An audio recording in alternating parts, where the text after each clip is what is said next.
नमस्कार, मैं वेदांग। आज हम आपको उत्तर प्रदेश लेखपाल की आने वाली भर्तियों के लिए जीके के प्रैक्टिस सेट सॉल्व कराएंगे। यह प्रैक्टिस सेट का पहला वीडियो है और भी बहुत सारे वीडियो हिंदी से संबंधित पहले ही अपलोड हो चुके हैं। अगर आपने उन वीडियो को अभी तक नहीं देखा है तो आप उन वीडियो को ज़रूर देखें। हम सुबह 4 बजे आपके लिए करंट अफेयर की वीडियो भी अपलोड करते हैं जो कि सारे एग्जाम की दृष्टि से काफ़ी महत्वपूर्ण है, तो आप उस वीडियो को भी ज़रूर देखें। तो चलिए स्टार्ट करते हैं। आज का पहला प्रश्न है, दिल्ली और मुंबई को कौन सा राष्ट्रीय राजमार्ग जोड़ता है? ऑप्शन है राष्ट्रीय राजमार्ग 6, राष्ट्रीय राजमार्ग 8, राष्ट्रीय राजमार्ग 10 या फिर राष्ट्रीय राजमार्ग 12। तो इस प्रश्न का सही आंसर हो जाएगा राष्ट्रीय राजमार्ग 8। दिल्ली और मुंबई के बीच जो राष्ट्रीय राजमार्ग है वो 8 है। ये जो है दिल्ली और मुंबई को जोड़ता है। अब आपके लिए अगला प्रश्न है, हरिद्वार निम्नलिखित में से किस उद्योग के लिए जाना जाता है? ऑप्शन है उर्वरक, सीमेंट, हैवी इलेक्ट्रिकल्स या फिर रेशम वस्त्र उद्योग। तो इस प्रश्न का सही आंसर हो जाएगा हैवी इलेक्ट्रिकल्स उद्योग। अब आपके लिए अगला प्रश्न है, कर्क रेखा निम्नलिखित में से किस एक राज्य से होकर गुजरती है? ऑप्शन आपको दे रहा हूँ, इसमें आपको 4 ऑप्शन दिए गए हैं, इसमें से आपको बताना है कौन सा राज्य है जिसमें कर्क रेखा गुजरती है। ऑप्शन है असम, मणिपुर, मिजोरम या फिर नागालैंड। तो इस प्रश्न का सही आंसर हो जाएगा मिजोरम। कर्क रेखा भारत के 8 राज्यों से होकर गुजरती है जिसमें एक मिजोरम भी है। अब आपके लिए अगला प्रश्न है, अफ्रीका में विक्टोरिया फॉल्स किस नदी पर अवस्थित है? ऑप्शन है जहर, ऑरेंज, जम्बेजी या फिर नाइजर। तो इस प्रश्न का सही आंसर हो जाएगा जम्बेजी। अफ्रीका में विक्टोरिया फॉल्स जम्बेजी नदी पर अवस्थित है। अब आपके लिए अगला प्रश्न, लेखपाल का उल्लेख किस धारा अधिनियम की धारा में है? प्रश्न रिपीट कर रहा हूँ, लेखपाल का उल्लेख किस अधिनियम की धारा में है? ऑप्शन है भू राजस्व अधिनियम 1901 की धारा 23 में, भू राजस्व अधिनियम 1902 की धारा 24 में या फिर भू राजस्व अधिनियम 1903 की धारा 24 में या फिर इनमें से कोई नहीं। इस प्रश्न का सही आंसर हो जाएगा भू राजस्व अधिनियम 1901 की धारा में लेखपाल का उल्लेख है। अब आपके लिए अगला प्रश्न है, माउंट मेरापी निम्नलिखित में से किस एक महाद्वीप पर स्थित है? ऑप्शन है जावा, सुमित्रा, बोर्निया या सिलीबीज। तो इस प्रश्न का सही आंसर हो जाएगा सुमित्रा महाद्वीप पर। अब आपके लिए अगला प्रश्न, निम्नलिखित में से कौन सी पहाड़ियों पर चाय उगाई जाती है? ऑप्शन है मैकाल पहाड़ियाँ, नलमैल पहाड़ियाँ, नीलगिरी पहाड़ियाँ या शिवालिक पहाड़ियाँ। तो इस प्रश्न का सही आंसर हो जाएगा नीलगिरी पहाड़ियों पर चाय उगाई जाती है। अब अगला प्रश्न, निम्नलिखित सैल अवसादी सैल में कौन सा एक कार्बनिक मूल है? ऑप्शन है जिप्स, चुनाश्म, सोरा या फिर सेंधा। तो इस प्रश्न का सही आंसर हो जाएगा चुनास में एक कार्बनिक मूल का है। अब आपके लिए अगला प्रश्न, कृषि वर्ष कब से कब तक चलता है? ऑप्शन है 1 जुलाई से 30 जून, 30 मार्च से 1 फरवरी या फिर 1 अगस्त से 31 जुलाई। अगला ऑप्शन 30 जून से 1 मई। इस प्रश्न का सही आंसर हो जाएगा 1 जुलाई से 30 जून तक। अब आपके लिए अगला प्रश्न, लोकसभा अध्यक्ष का चयन निम्नलिखित में से कौन करता है? ऑप्शन है प्रधानमंत्री, केंद्रीय सांसदीय कार्य मंत्री, लोकसभा या फिर लोकसभा में विरोधी दल का नेता। तो इस प्रश्न का सही आंसर हो जाएगा लोकसभा अध्यक्ष जो होता है उसका चुनाव लोकसभा ही करती है। अब आपके लिए अगला प्रश्न, भारत में उच्चतम न्यायालय में कुल न्यायाधीशों की संख्या कितनी है? ऑप्शन है 20, 24, 26 या 28। तो इस प्रश्न का सही आंसर हो जाएगा 26। अब आपके लिए अगला प्रश्न है, भूलेख निरीक्षक कौन होता है? ऑप्शन है तहसीलदार, कानूनगो या राजस्व निरीक्षक या फिर ग्राम अधिकारी या इनमें से कोई नहीं। इस प्रश्न का सही आंसर हो जाएगा कानूनगो या राजस्व अधिकारी जो है भूलेख निरीक्षक होता है। अब आपके लिए अगला प्रश्न, असाफा पावेल किसके लिए प्रसिद्ध हैं? तो ऑप्शन है तैराकी के लिए, फुटबॉल खिलाड़ी हैं ये, मुक्केबाज हैं ये, या फिर 100 मीटर धावक हैं। क्या हैं ये आपको बताना है। ऑप्शन आपको बता दिए हैं, तो इसमें सही आपका आंसर हो जाएगा 100 मीटर की धावक हैं ये। इसके लिए असाफा पावेल इसके लिए प्रसिद्ध हैं। अब अगला प्रश्न, हुमायूं को अपना राज्य पुनः प्राप्त करने में किसने मदद की। ऑप्शन है गुजरात का बहादुर शाह, सिंध का शाह हुसैन, फारस का शाह, या फिर बीकानेर का मालदेव। तो इस प्रश्न का सही आंसर हो जाएगा फारस का शाह। अब चलते हैं अगले प्रश्न की तरफ। अगला प्रश्न है, हुमायूं सिंधु घाटी के लोगों की एक महत्वपूर्ण रचना निम्न में से किसकी मूर्ति थी।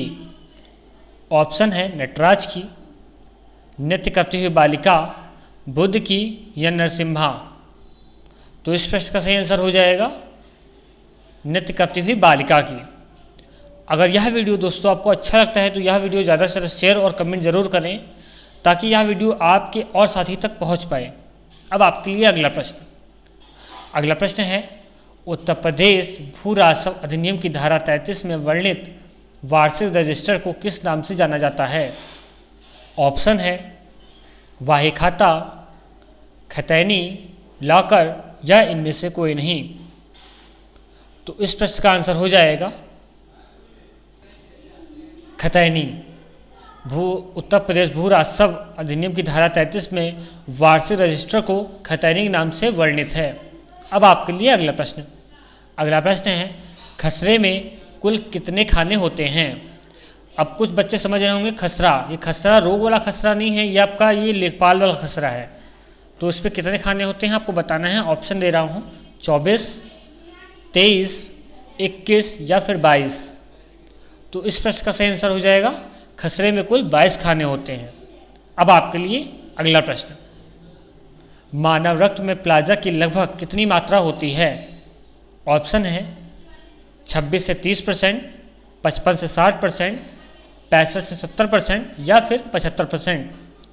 तो इस प्रश्न का सही आंसर हो जाएगा 55 से 60%। अब अगला प्रश्न, भारत का सबसे दक्षिण छोर कौन सा है। ऑप्शन है इंद्राकोल, गुहार मोती, किबिथु, या फिर इंदिरा पॉइंट। तो इस प्रश्न का सही आंसर हो जाएगा इंदिरा पॉइंट। दक्षिणतम छोर इंदिरा पॉइंट है और उत्तरी छोर इंद्राकोल है। अब आपके लिए अगला प्रश्न। अगला प्रश्न है, उत्तर प्रदेश में जो चकबंदी अधिनियम कब बना था। ऑप्शन दे रहा हूँ आपको 1953, 1955, 1957 या फिर 1960। तो उत्तर प्रदेश में जो चकबंदी अधिनियम जो है 1953 में बना था। अब आपके लिए अगला प्रश्न, भारत में जहांगीर का शासनकाल कब था। तो आपको ये उनका पीरियड बताना है कि कब कितने पीरियड तक उनका जो शासनकाल रहा था। यहाँ 4 ऑप्शन आपको दिए गए हैं। 4 ऑप्शन हैं 1605 से 1627 तक, 1627 से 1658 तक, 1658 से 1707 तक, या फिर 1707 से 1748 तक। तो इस प्रश्न का सही आंसर हो जाएगा 1605 से 1627 तक की जहांगीर का शासनकाल था।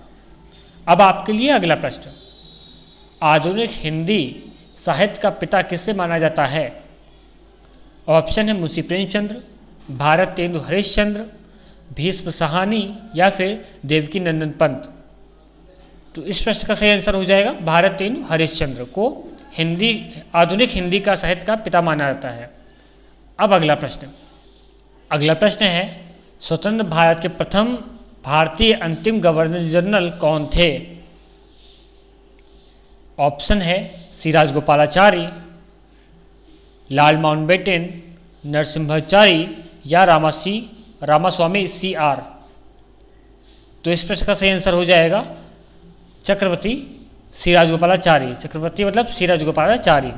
अब आपके लिए अगला प्रश्न, शाहजहानी जरीब की लंबाई कितनी होती है। यह एक लंबाई मापने वाला एक यंत्र समझ लीजिए है, ये एक से फिट से नापी जाती है। ये आपका लेखपाल में ज़रूरत होता है इसके लिए। तो इसकी कितनी इसकी लंबाई होती है। ऑप्शन है 163 फीट, 164 फीट, 165 फीट या फिर 168 फीट? तो इस प्रश्न का सही आंसर हो जाएगा 165 फीट। अब आपके लिए अगला प्रश्न, उत्तर प्रदेश का प्रमुख लोकगीत है। ऑप्शन है धमार, बिरहा, टपा या कव्वाली। तो इस प्रश्न का सही आंसर हो जाएगा बिरहा, एक उत्तर प्रदेश का लोकगीत है। अगला प्रश्न, रेगिस्तान का जहाज किसे कहते हैं, या रेगिस्तान का जहाज किस जानवर को कहा जाता है? ये मोस्टली सभी बच्चों को पता होगा। फिलहाल मैं ऑप्शन आपको दे रहा हूँ, घोड़ा है, ऊँट है, भेड़ है या फिर हाथी है। तो उसमें तो सभी बच्चों को पता है कि ऊँट हो जाएगा, रेगिस्तान को ऊँट का जहाज कहा जाता है। लेकिन फिर भी मैं ये इंपॉर्टेंट क्वेश्चन है इसलिए मैं रख देता हूँ। कभी कभी ये एक नंबर वाले क्वेश्चन फंस जाते हैं और कभी कभी ध्यान से उतर जाता है बच्चों को। अब आपके लिए अगला प्रश्न,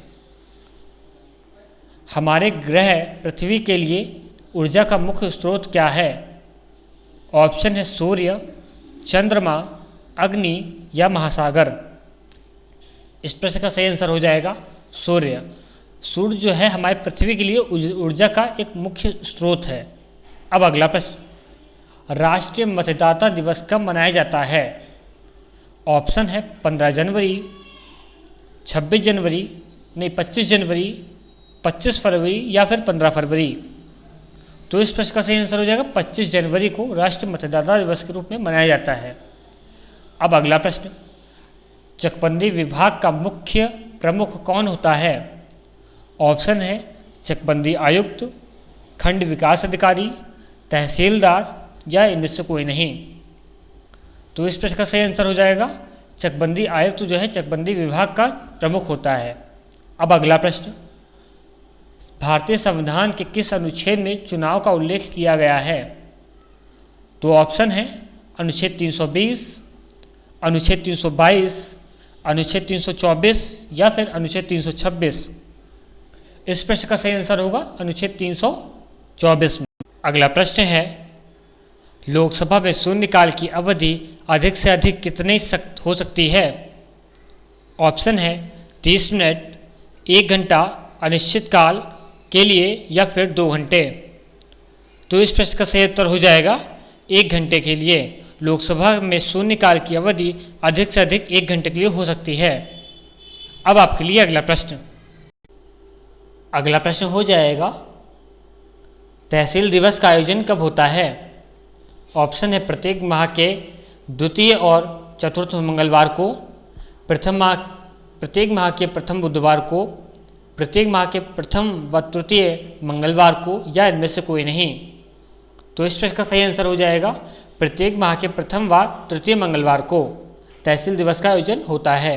अब आपके लिए अगला प्रश्न, अगला प्रश्न है, डिस्कवरी ऑफ इंडिया की पुस्तक के लेखक कौन हैं? ऑप्शन है महात्मा गांधी, जवाहरलाल नेहरू, बाल गंगाधर तिलक या फिर सुभाष चंद्र बोस। इस प्रश्न का सही आंसर हो जाएगा Jawaharlal Nehru. Discovery of India पुस्तक के लेखक जवाहरलाल नेहरू जी हैं।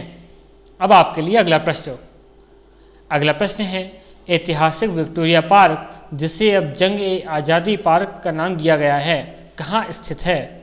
ऑप्शन है अमृतसर, इलाहाबाद, मेरठ या फिर कोलकाता। तो इस प्रश्न का सही आंसर हो जाएगा मेरठ। अब आपके लिए अगला प्रश्न, वह नदी कौन सी है जिसका उद्गम भारत में नहीं है?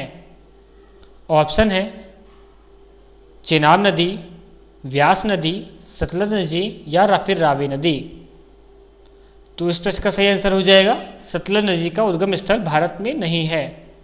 अब अगला प्रश्न, रिकार्डो के लगान सिद्धांत में किस प्रकार के बाजार के अस्तित्व की अवधारणा है? ऑप्शन है एकाधिकार, पूर्ण अधिकार, अल्पाधिकार या फिर द्वै अधिकार। तो इस प्रश्न का सही आंसर हो जाएगा पूर्ण अधिकार है। रिकार्डो का जो लगान सिद्धांत होता है इस पर पूर्ण अधिकार के बाजार के अस्तित्व की अवधारणा है। अब अगला प्रश्न, खतौनी में कुल कितनी खाने होते हैं? ऑप्शन है 22, 13, 15 या फिर 20। तो खतौनी में जो है कुल 13 खाने होते हैं। अब आपके लिए अगला प्रश्न, जीएसटी लागू करने वाला भारत का पहला राज्य कौन सा था? मतलब है, ऑप्शन है तमिलनाडु, दिल्ली, असम या फिर महाराष्ट्र? तो इस प्रश्न का सही आंसर हो जाएगा असम। जीएसटी लागू करने वाला पहला राज्य असम है। अब अगला प्रश्न, वैट का पूरा नाम क्या है? ऑप्शन है value and tax, value added tax, virtual action tax या फिर वर्चुअल असिस्टेंट टेक्निकल। तो इस प्रश्न का सही आंसर हो जाएगा वैल्यू एडिड टैक्स। वैट की फुल फॉर्म होती है वैल्यू एडिड टैक्स। अब आपके लिए अगला प्रश्न है, उत्तर प्रदेश में लेखपाल सेवा नियमावली कब बनी? तो इस ऑप्शन है इस प्रश्न का 2005 में, 2004 में, 2006 में या फिर 2001 में। तो इस प्रश्न का सही आंसर हो जाएगा 2006 में। उत्तर प्रदेश में लोकपाल सेवा नियमावली 2006 में बनी थी। अगर आपको किसी भी क्वेश्चन में कोई भी डाउट है तो हमें ईमेल और फेसबुक पेज के माध्यम से संपर्क कर सकते हैं।